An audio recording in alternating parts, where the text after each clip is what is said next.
Tumayo po ang lahat at tayo makiisa sa Eucharistikong pagdiriwang na pamumunuan ng ating Kura Paroko, Reverendo Padre Douglas D. Badong.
Sa ngalan ng Ama at ng Anak at ng Espiritu Santo. Amen.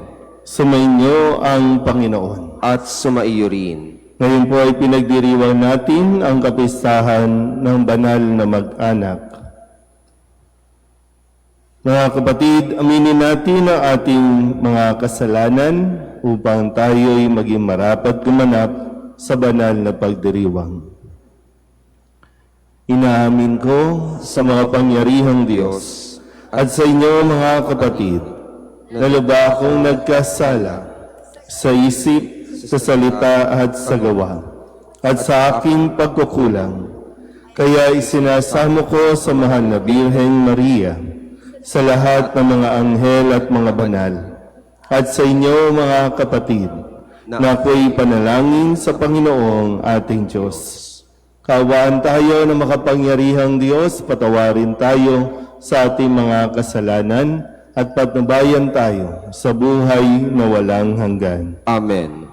Panginoon, kaawaan mo kami. Panginoon, kaawaan mo kami. Kristo, kaawaan mo kami. Kristo, kaawaan mo kami. Panginoon, kaawaan mo kami. Panginoon, kaawaan mo kami.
Manalangin tayo. Ama naming makapangyarihan, pinagkalooban mo kami ng ulirang huwaran ng angkan na sina Jesus, Maria at Jose, ang mag-anak na banal. Sa pagtulad namin sa kanilang mabuting pagsusunuran, kami naway magkamit ng walang maliw na kaligayahan sa pamamagitan ni Jesucristo, kasama ng Espiritu Santo, magpasawalang hanggan. Amen. Itinuturo ni Sirach na dapat mahalin ng mga magulang ang kanilang mga anak, at ang mga anak naman ay dapat na gumalang at mangalaga sa mga magulang, lalo na sa kanilang katandaan. Pagbasa mula sa aklat ni Sirach. Ang mga ama ay binigyan ng Panginoon ng kapangyarihan sa mga anak, at iniutos niya na sundin ng mga anak ang kanilang ina. Ang gumagalang sa kanyang amay nagbabayad na sa kanyang kasalanan, at ang nagpaparangal sa kanyang inay parang nag-iimpok ng kayamanan. Ang gumagalang sa kanyang amay paliligayahin naman ng kanyang mga anak, at ang panalangin niya ay agad diringgin ng Panginoon. Ang nagpaparangal sa kanyang ama at nagdudulot ng kaaliwan sa kanyang ina ay tumatalima sa Panginoon. Pahahabain ng Diyos ang kanyang buhay. Anak, kalingain mo ang iyong ama pag siya'y matanda na, at huwag mo siyang dudulutan ng sama ng loob habang nabubuhay. Pagpaumanhinan mo siya kapag nanlalabo na ang kanyang isip. Huwag mo siyang lalapastanganin ngayong nasa kasibulan ka na ng iyong lakas. Ang paglingap mo sa iyong ama ay di makakalimutan ng Panginoon. Iyan ay magiging kabayaran sa iyong mga kasalanan. Ang salita ng Diyos. Salamat sa Diyos.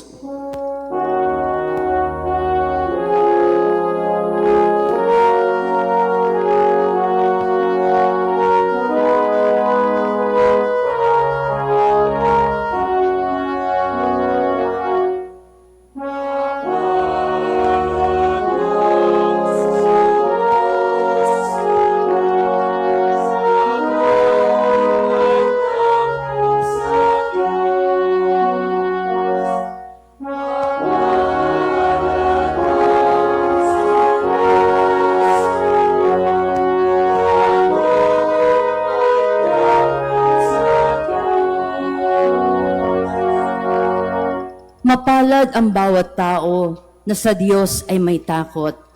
Ang maalab na adhikay sumunod sa kanyang utos. Hindi siya magkukulang sa anumang kailangan. Ang buhay ay maligaya't uunlad ang kanyang buhay.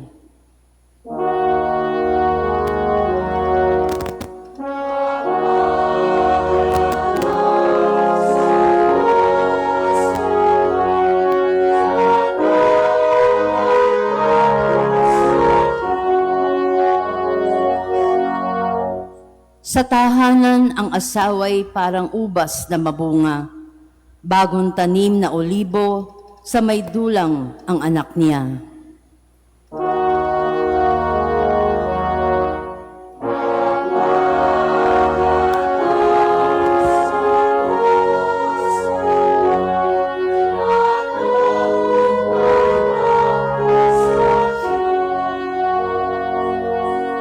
Ang sinuman kung ang Diyos buong pusong susundin, buhay niya ay uunlad at laging pagpapalain. Mula sa Siyon, pagpapala nawa ng Diyos ay tanggapin at makita habang buhay pag-unlad ng Jerusalem.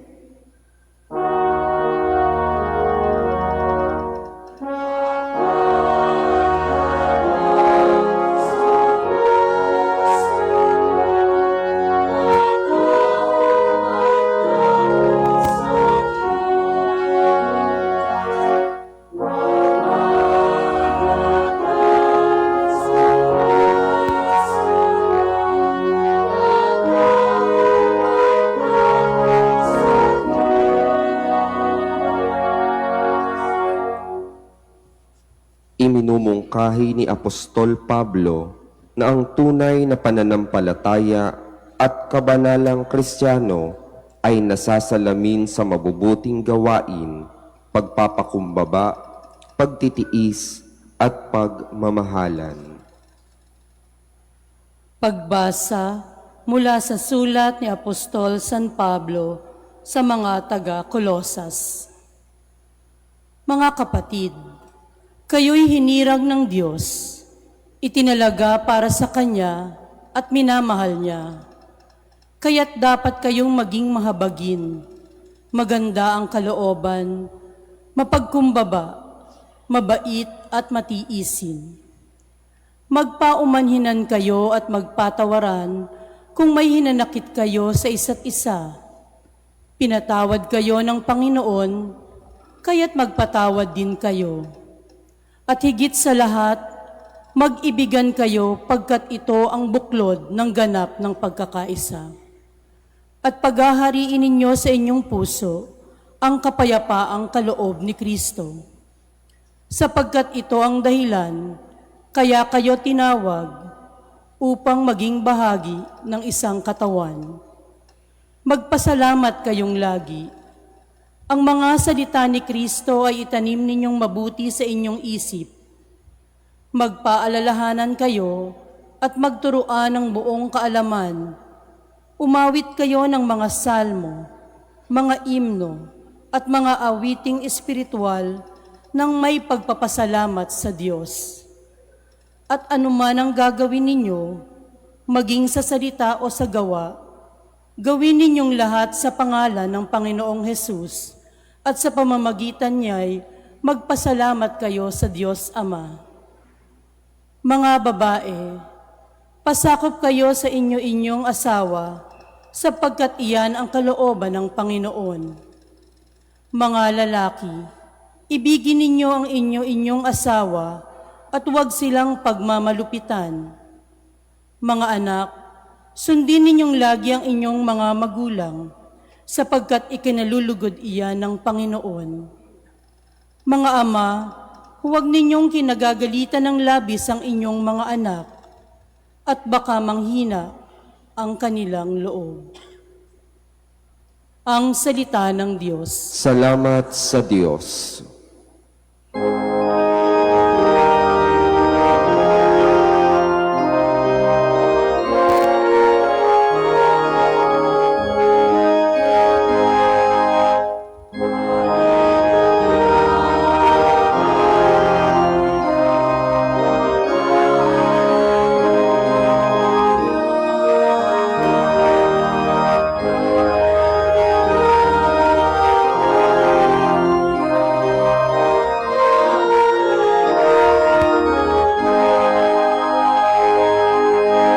Kapayapaan ni Kristo at salita niyang totoo naway manahan sa inyo.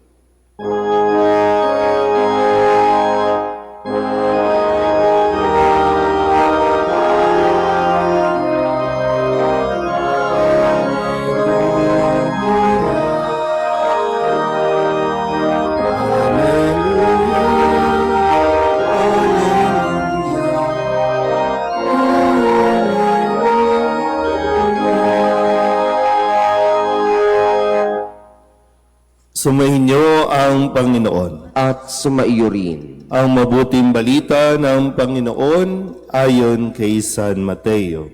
Papuri sa iyo, Panginoon.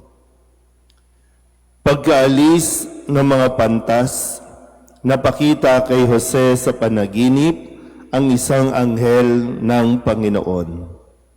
Sinabi sa kanya, "Magbangon ka, dalhin mo agad sa Ehipto ang mag-ina, at huwag kayong aalis doon hanggat hindi ko sinasabi sa iyo.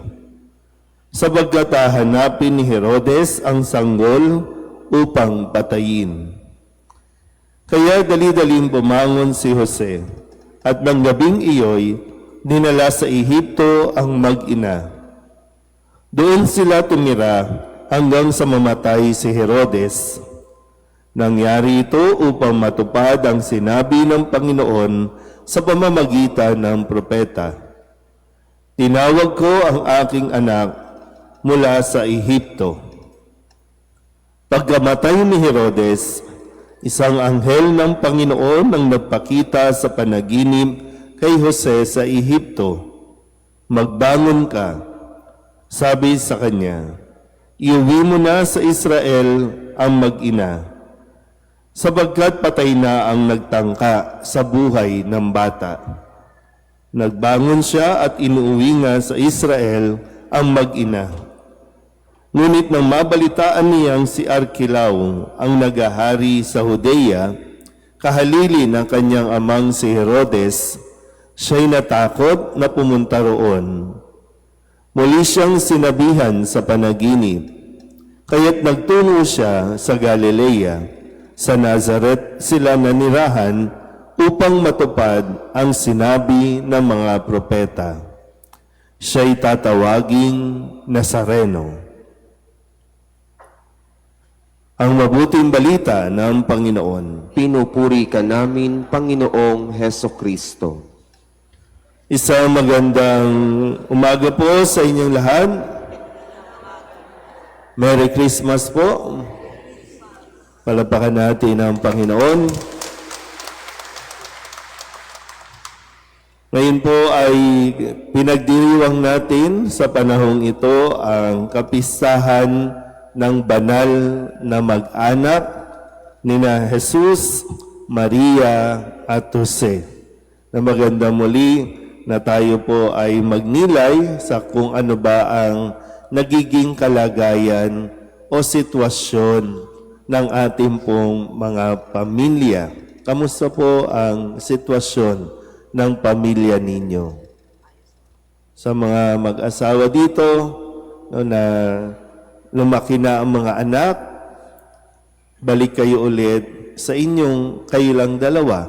Talagang aabot at darating ang punto na iiwanan din talaga kayo. Pero ang tanong nga ay, kamusta naman ang relasyon at ugnayan ng bawat isa?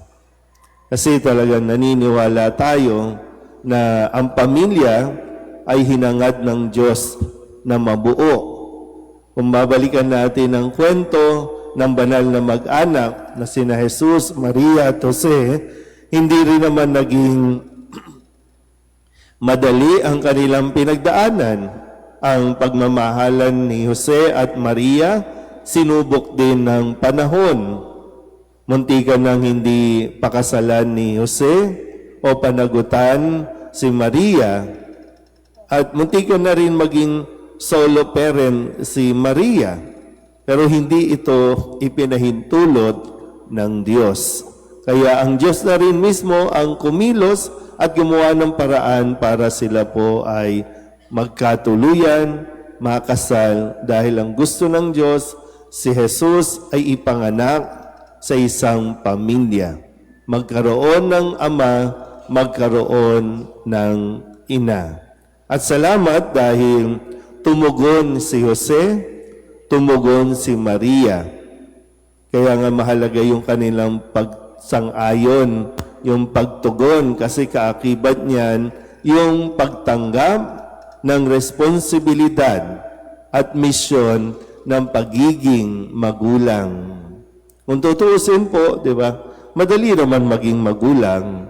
Gusto mo maging tatay, gusto mo maging nanay, madali lang yan. Mambuntis ka lang, magpabuntis ka lang, okay na.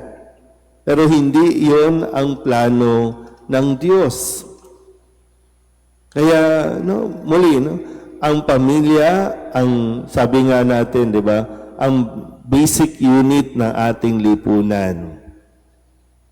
Pero kapag ang pamilya, sinira mo, buong bansa, apektado.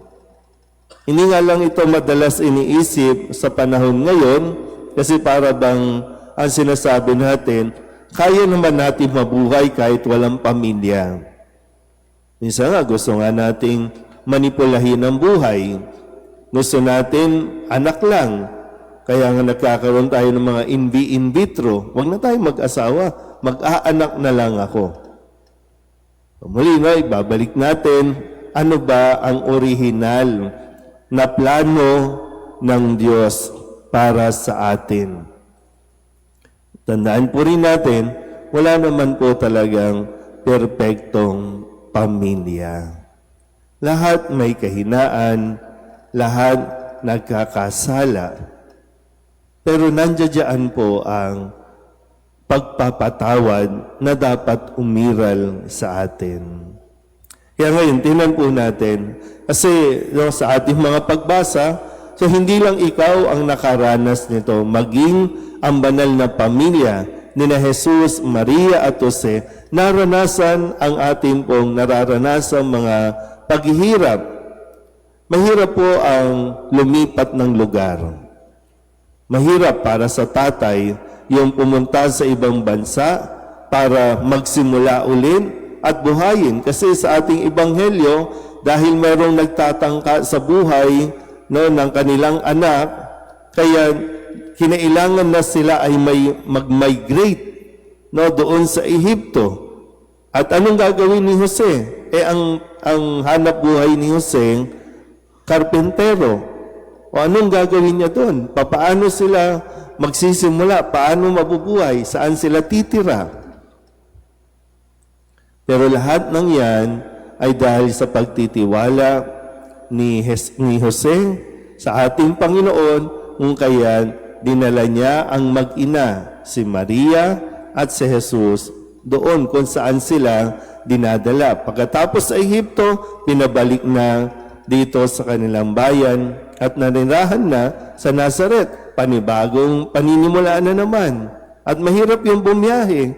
Paano yung mga naipundar? Paano? Lahat laging nagsisimula. Pero ang kagandahan po, tandaan nyo, kung narinig ninyo, magkakasama sila. Magkasama. So muli, kamusta ang sitwasyon ng inyong pamilya? Minsan ginagamit nating dahilan ang pamilya para ikaw ay mangibang bansa. Ngayon maraming nanonood sa atin sa online, mga nasa abroad. Nag-iba ang kultura.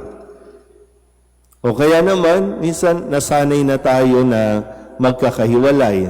Ang magulang nasa abroad, ang anak nasa pangangalaga ng mga kamag-anak, ng lolo o lola.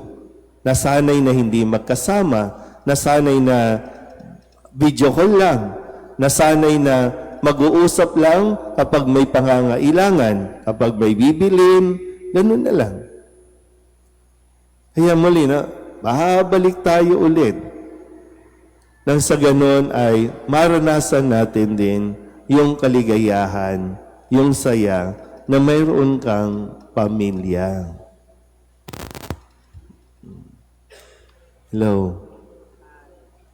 Tulala na naman. So, ilan sa mga kailangan nating bantayan? Kasi lahat tayo may mga role na ginagampanan. Kung iintindihin lang natin ng mabuti yan, magiging maayos ang samahan sa loob ng tahanan. Kasi gaya ng sinabi sa sulat ni San Pablo sa ating ikalawang pagbasa, basahin ko po ha, at sana mapagnilayan ninyo ng mabuti kung nasaan nga ba kayo. Nasa tamang direksyon ba ng isang pamilya? Una, sabi ni San Pablo sa kanyang sulat, mga babae, pasakop kayo sa inyong asawa. Yan ang kalooban ng Diyos. Pasakop sa inyong mga asawa. Sinong nasusunod sa bahay? Uy. Pero alam naman natin yan, di ba? Kapag masaya ang nanay, masaya ang pamilya. Pero dito sa status na ito, babae, nagpapasakop ka ba sa iyong asawa? Halimbawa kaya, hindi pumayag si Maria sa gusto ni Jose na mangibang bayan sila, mag-migrate sila. Paano mangyayari? Sige Jose, doon ka sa Ehipto, kami dito sa Nazaret. Sige, so OFW na. kailangan magpasakop, kaya kung saan yung lalaki, nandoon ang asawa. So nakukuha pa ba at naiintindihan pa ba ng mga babae na kapag sila ay nag-asawa, papasakop sila sa kanilang mga asawa? So, saan nanggagaling ang kalungkutan ninyo sa bahay? Baka isang bahagi niya. Kasi ngayon talagang matindi ang ipinaglalaban ng mga kababaihan. Equality, equality. So, saan tayo dinadala? Kasi minsan, hindi natin lubusang naiintindihan kung ano yung equality na gusto natin. Hindi rin natin inuunawa anong ibig sabihin ng pasasakop ako sa aking asawa. Ngayon, ang sabi naman, mga lalaki, ibigin ninyo ang inyong mga asawa, huwag silang pagmamalupitan. Kaya nga kasalanan din sa Diyos kung hindi mo igagalang, kung hindi mo mamahalin ang iyong asawa. Pananagutan mo yan. So, minamahal ba ng mga lalaking nararito ang kanilang mga asawa, yung pagmamahal na nararapat? Natitiyakin mo na ligtas ang iyong asawa, titiyakin mo na nararanasan at nararamdaman ng iyong asawa ang pagmamahal na nararapat? Kasi napapasakop siya, no? Ang babae napapasakop, pero ang lalaki, iibigin siya. Na hindi yung gagawin mong alipin, hindi mo gagawing katulong, hindi ka nag-asawa para magkaroon ka ng alipin. Nag-asawa ka para mayroong kang mahalin. Na baka nakakalimutan ng mga kalalakihan. Hindi lang naman sa mga asawa o sa mag-asawa. Ang sabi din, anak, mga anak, sundin ninyo ang inyong mga magulang kasi yan ang ikinalulugod ng Diyos. Bago po kayo nag-asawa, kayo po ay mga anak. May mga magulang din kayo. So nasaan ba yung ating pong pagsunod o paggalang sa mga magulang? Saan naggagaling mga conflict natin? Kaya nga, nagdiwang na naman tayo ng Kapaskuhan, nagpansinan ba? Nagbatian ba? O nandoon lagi sa samaan ng loob dahil wala naman siyang kwentang magulang, hindi nga kami inalagaan. O kaya naman, wala namang respeto itong mga anak ko na hindi nga binati, hindi nga. So, anong gagawin natin? Tingnan niyo po ulit, no? Ipinapaalala ito sa atin para nang sa ganon, hindi pa naman huli ang lahat. Pwede pa nating ayusin. Dumadaan din naman kayo sa pagsubok, no? Pwede pang ayusin. May panahon pa. Ulitin po, no?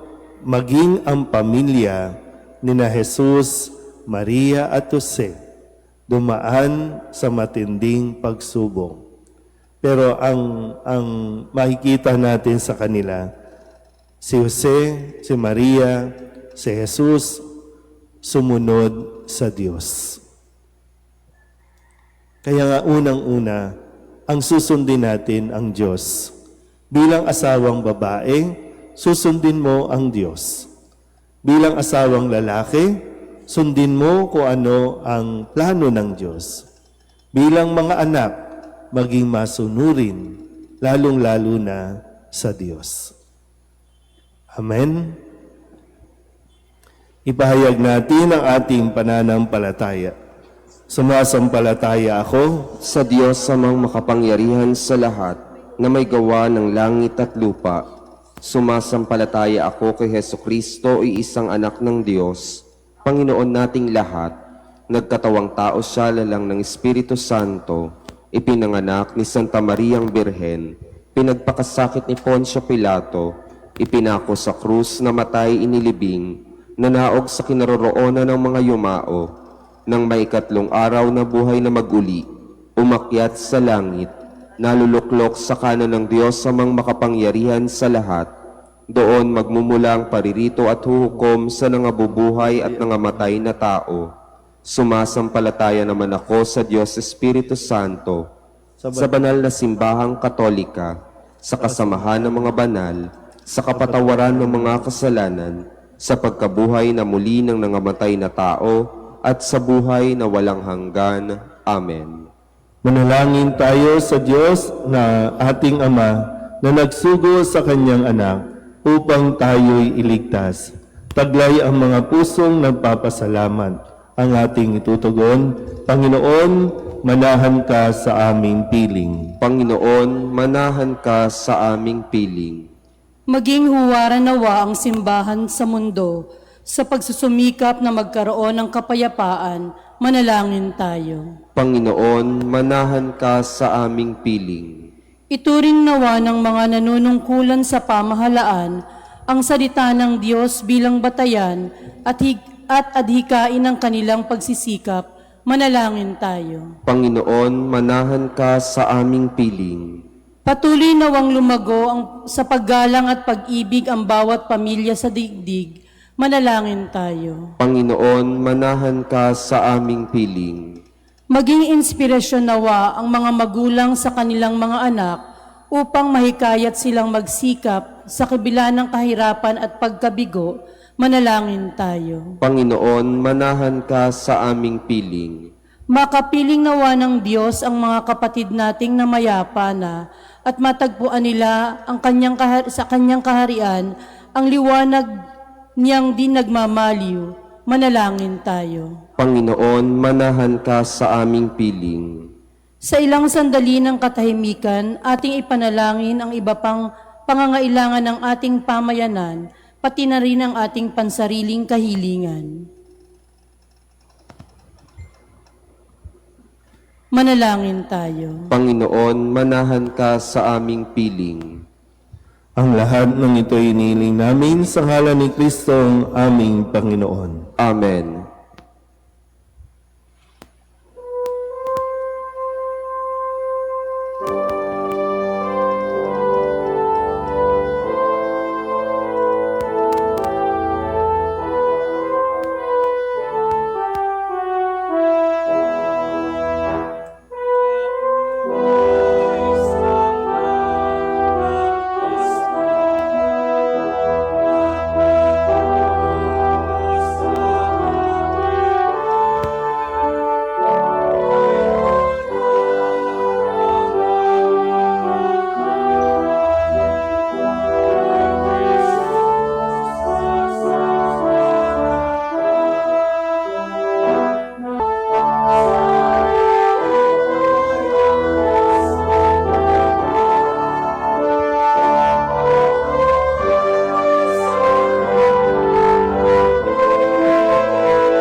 Manalangin kayo mga kapatid upang paghahain natin ay kalugdan ng Diyos amang makapangyarihan. Tanggapin nawa ng Panginoon itong paghahain sa iyong mga kamay, sa kapurihan niya at karangalan sa ating kapakinabangan at sa buong sambayanan niyang banal. Ama namin lumikha sa pagganap namin sa hain ng pakikipagkasundo, kami naway tuwangan ng mahal na Birhen at ni San Jose sa aming pagdalangin para maging matatag ang mga mag-anak sa iyong kagandahan loob at kapayapaan sa pamamagitan ni Jesucristo kasama ng Espiritu Santo magpasawalang hanggan. Amen. Sumainyo ang Panginoon. At sumaiyo rin. Itaas sa Diyos ang inyong puso at diwa. Itinaas na namin sa Panginoon. Pasalamatan natin ang Panginoong ating Diyos. Marapat na siya'y pasalamatan. Ama naming makapangyarihan, tunay ng marapat na ikaw ay aming pasalamatan sa pamamagitan ni Jesucristo na aming Panginoon. Dating lingid sa aming naging hayag na kapiling, dating kapiling mo ngayon naging kapwa namin. Sa amin ay nakikisama siyang mabuti upang sa piling mo ay maitampok niya kami. Ang sangkatauhang nawalay sa iyo noon ay kanyang ipinipisang muli sa iyo ngayon upang ang napinsala noong sanlibutan ay magkaroon ngayon ng bagong kaayusan. Kaya kaysa ng mga anghel na nagsisiawit ng papuri sa iyo na walang humpay sa kalangitan, kami nagbubunyi sa iyong kadakilaan.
Ama naming banal, ikaw ang bukal ng tanang kabanalan. Kaya't sa pamamagitan ng iyong Espiritu, gawin mong banal ang mga kaloob na ito upang para sa aming maging katawan at dugo ng aming Panginoong Hesu Kristo.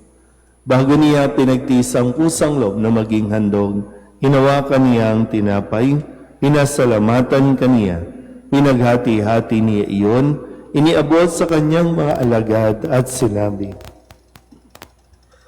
"Tanggapin ninyong lahat ito at kanin, ito ang aking katawan na ihandog para sa inyo."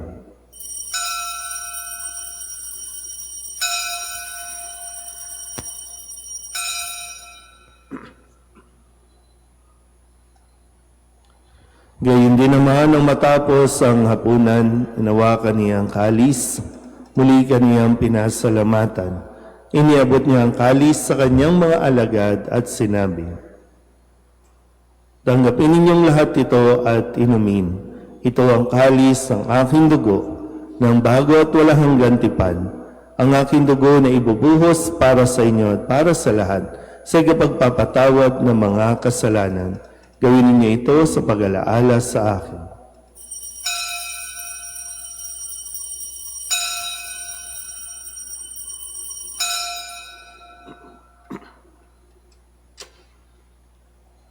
Ipagbunyi natin ang misteryo ng pananampalataya.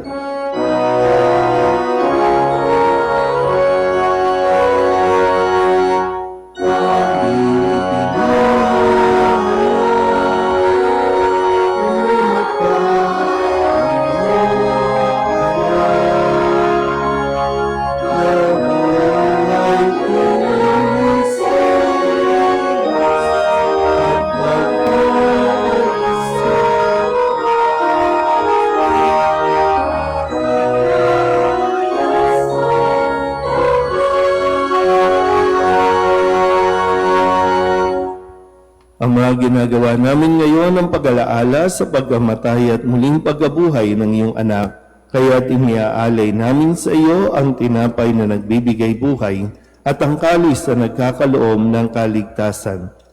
Kami nagpapasalamat dahil kami iyong minarapat na tumayo sa harap mo para maglingkod sa iyo.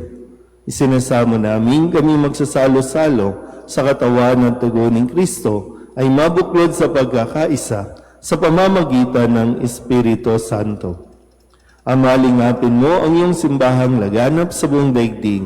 Puspusin mo kami sa pag-ibig kay San Leo na aming Papa at ni Jose na aming Obispo at ng Tanang Kaparian. Alalahanin mo rin ang mga kapatid naming nahimlay na may pag-asang sila'y muling mabubuhay, gayon din ang lahat ng mga pumanaw. Kawaan mo sila at patuloyin sa iyong kaliwanagan. Kawaan mo at pagindapating kaming lahat na makasalo sa iyong buhay na walang wakas.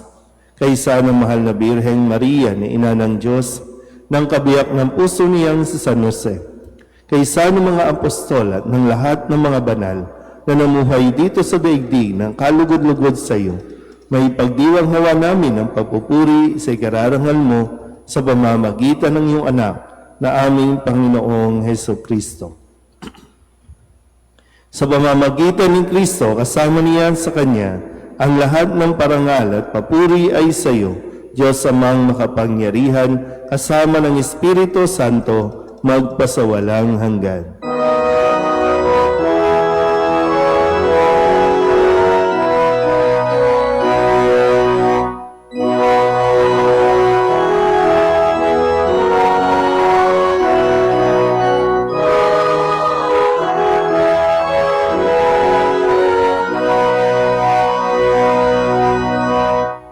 Sa tagubili ng mga nakagagaling na utos at turo ni Jesus sa Panginoon natin na Diyos, ipahayag natin ang lakas loob.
Hinihiling namin kami iadya sa lahat ng masama, pagkalooban ng kapayapaan araw-araw, iligtas sa kasalanan at ilayo sa lahat ng kapahamakan, samantalang aming pinananabikan ang dakilang araw ng pagpapahayag ng tagapagligtas naming sa Heso Kristo. Sapagkat iyo ang kaharian at ang kapangyarihan at ang kapurihan magpakailanman. Amen. Panginoong Heso Kristo, sinabi mo sa iyong mga apostol, kapayapaan ang iniiwan ko sa inyo, ang aking kapayapaan ang binibigay ko sa inyo.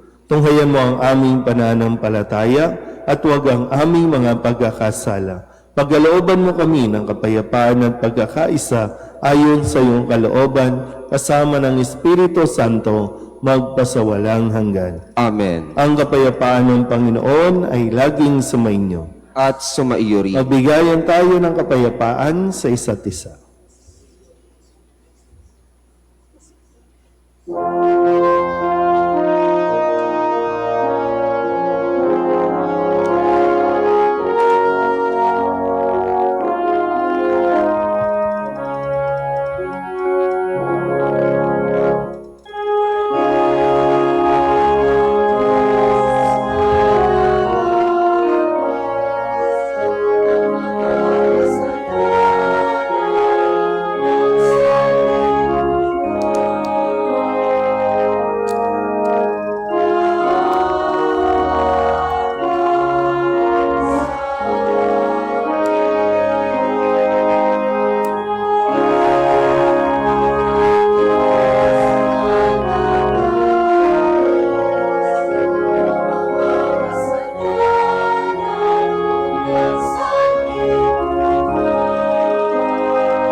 Ito ang kordero ng Diyos.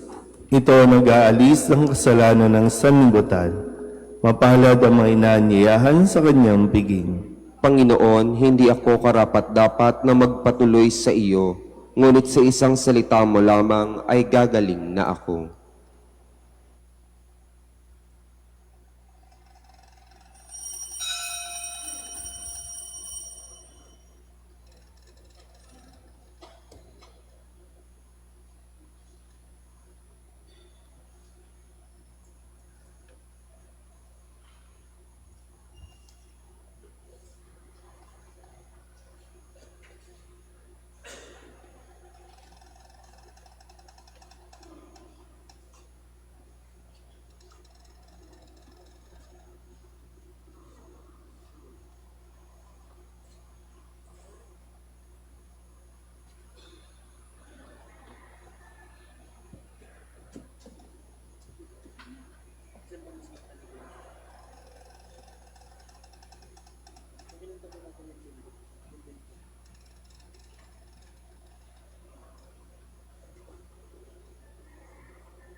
Magsilhod na po ang lahat at ating darasalin ng panalangin kay San Jose. Abang tagapangalaga ng tagapagligtas, kabiyak na puso ng mahal na Birheng Maria, sa iyo ipinagkatiwala ng Diyos ang kaisa-isa niyang anak. Sa iyo nagtiwala si Maria, sa piling mo si Kristo'y naging tao. Maging ama ka rin sa amin, pinagpalang Jose, at gabayan mo kami sa landas ng buhay. Ihingi mo kami ng biyaya, awa at tapang, at ipagtanggol kami sa lahat ng masama. Amen. Manatili pong nakaluhod ang lahat.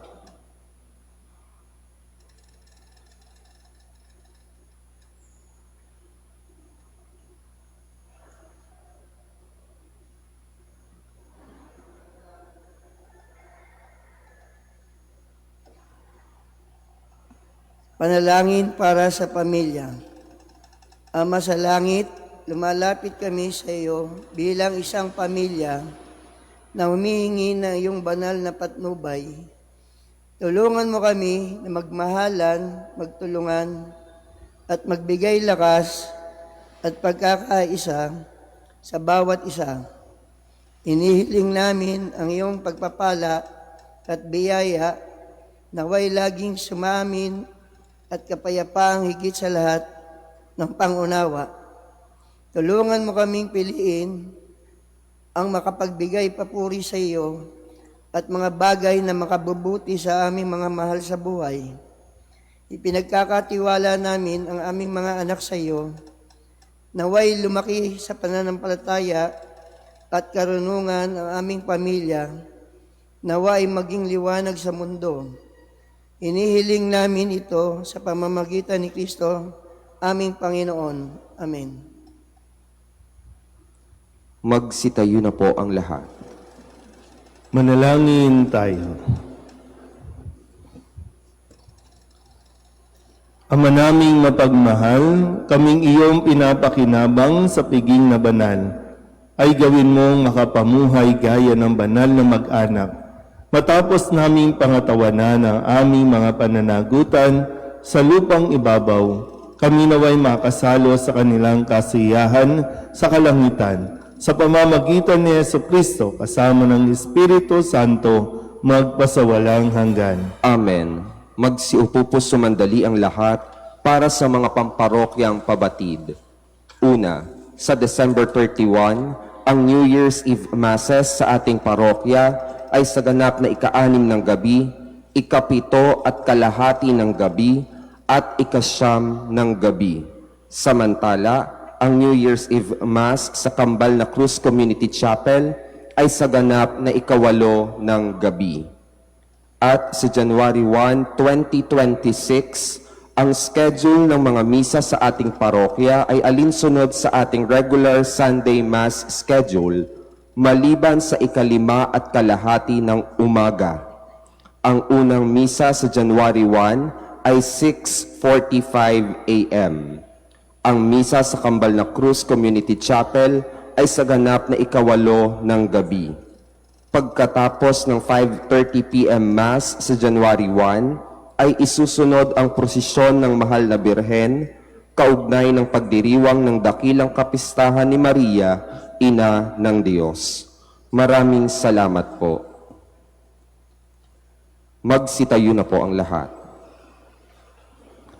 So muli po, December 31, huling araw ng 2025. Sana po sa huling araw ng taon, magsimba. Tapusin natin ang taon sa misa. At January 1, simulan din natin ang taong 2026 sa banal na misa. So tandaan niyo lang po yung mga schedule para na sa ganon ay makadalo tayo. At sana po kasama ninyo ang inyong mga pamilya. Sumainyo ang Panginoon. At sumaiyo rin. Iyoko ninyo ang inyong mga ulo at tingin ng biyaya ng Diyos. Ama naming mapagpala, isugo mo ang iyong liwanag upang makamta ng binibigay ng iyong kagandahang loob at maitalaga ng tanan ang sarili sa paggawa ng mabuti sa pamamagitan ni Jesucristo kasama ng Espiritu Santo magpasawalang hanggan. Amen. At pagpalain kayo ng makapangyarihang Diyos, Ama at Anak at Espiritu Santo. Amen. Tapos ang banal na misa, humayo tayo sa kapayapaan ni Kristo. Salamat sa Diyos. Merry Christmas po sa inyo lahat.